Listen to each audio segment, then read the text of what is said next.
It's time now for a look at the latest in local news. And the news reminder, no county commissioners meeting set for this evening as the July meeting has been moved to the next Monday, July the 8th. City of Scriven celebrated Independence Day this past weekend. Another great fireworks show this past Saturday evening. Another big crowd on hand for the Friday dance at the Scriven Fire Department with Second Chance Band. On Saturday, they had the grand opening of the new Dollar General store and Tremore Development, the builder of Dollar General, presenting Mayor Jason Weaver with a $5,000 check, which will be used to purchase playground equipment at the Grace Community Park. Also representing Scriven Elementary, Principal Jason Brown with a $1,000 check and a lot of books for the school.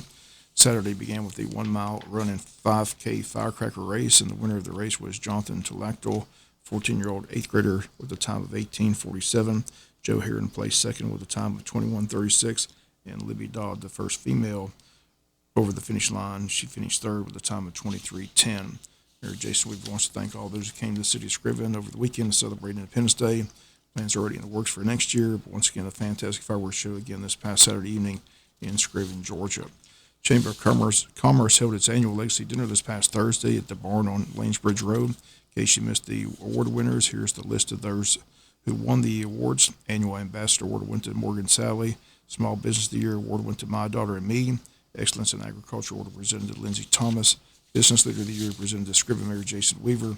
And the James Harbor Distinguished Service Award presented to former City Commissioner Shirlene Armstrong. Annual passing the gavel also took place. President Mark Watson presented the gavel to this year's Chamber President Kristen Grover. Chamber also announced their 2024-2025 leadership class. They are Sierra Bryant, City of Odom, Tamika Cobbs from She Bakes 912, Barbara Daniels from the City of Scriven, Darren Deal from Anchored in Wellness, Cole Gardner with the Marshall Credit Union, Lorraine Jackson with the New Creation Ministries and the DA's office, Jessica Kramer from Banks Real Estate, Casey Surface from At Home Senior Living, Senior Living at Jesup, Dawson Trapnell of Jesup Insurance Agency, and Brandon Williams from the Jesup PD. Co-chairs are Mon Johnson of the Wayne County Board of Education and Mayor Jason Weaver of the City of Scriven. Again, that's your 2024-2025 leadership class this year. We'll be back with more news after this word from our sponsor and other commercial messages, so please stay tuned. Today is July 1st, and that's the day when new laws passed by the General Assembly take effect. Today's new laws feature big changes to cash bail requirements, as well as the raises for teachers, police officers, and other state employees, as well as extended parental leave. New cash bail law would expose individuals to criminal charges for violations. Republican-sponsored legislation was filed after nonprofits like the Atlanta Solidarity Fund used donations to bail out Stop Cop City protesters who are fighting the planned Atlantic Public Safety Training Center. 12-month budget cycle that begins today includes a $2,500 a year raise for K-12 teachers and a 4% increase to other state employees. People convicted of calling in false alarms to law enforcement claiming an emergency is taking place now face a felony criminal charge instead of just a misdemeanor. Lawmakers increased the penalty after several Georgia public officials were the targets. There were just some of the new laws which take effect beginning today, July 1st. In other news, we have hit the month of July for the first time in a long time. The Wayne County Board of Education is operating without a budget approved, currently on a spending resolution for the month of July, with hope of passing a budget at their July 16th meeting. At last Tuesday's meeting, the board unable to even get a motion on the proposed budget for fiscal year 2025. The board's budget runs annually from July 1st to the end of June. Board members stating Tuesday that in the meantime they plan to meet with former CFO Tony Williams to receive her advice and training on the budget. The board voted earlier to bring in Tony Williams as an independent financial consultant. Meetings with Ms. Williams planned for early next week, as this week is the July 4th week. Once again, the board's next meeting is set for Tuesday, July 16th. At this past Tuesday's board meeting, the school system's chief financial officer, R.J. Aldridge, assured board members that the school system is in good financial shape. He says he's anticipating a $1 million surplus for this year's budget year, which ended June 30th. A spreadsheet from the state showing the Wayne County Board of Education's statement of revenues, expenditures, and changes in fund balances.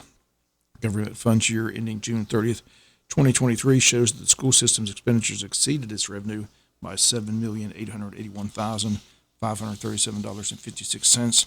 Revenue $79,635,117.83.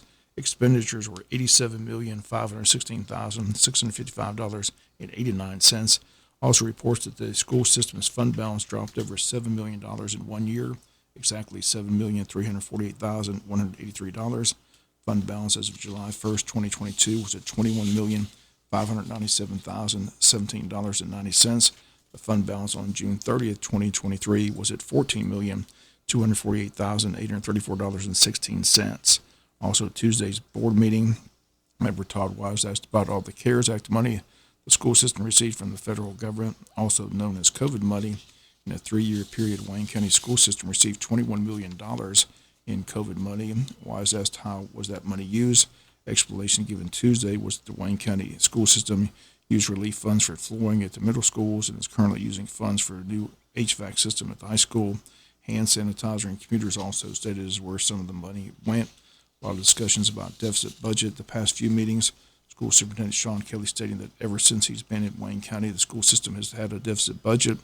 At Tuesday's board meeting, Sharon Daniel says ever since she's been on the school board, that is the way it's always been done, which sadly is not true. WIFO-FM talked with former CFO Tony Williams, several former school board members who say the school system ran on a balanced budget, and if the money was not available to meet the balanced budget, that's when they would use the fund balance to make up the difference, but never to the extreme of $7 million.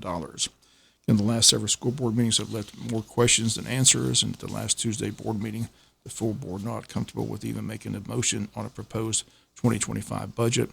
WIFO-FM will continue to follow the story as it develops. On the spending resolution, employees cannot get paid their raises, but once the budget is approved, previously approved raises can be paid retroactively. Again, the Butch and Bob Show is available for the superintendent or the CFO or any school board members. We want to provide the best information for those that have the information. One person who's agreed to appear on the Butch and Bob Show is the former CFO, Tony Williams, once her work at the board is through, and we look forward to her being on the show in the near future. Once again, the fiscal year for the school board has come and gone without an approved budget for the first time in a long time. Next board meeting again is set for Tuesday, July 16th. We'll be back with some final news notes after this word from our sponsor of the commercial messages, so please stay tuned.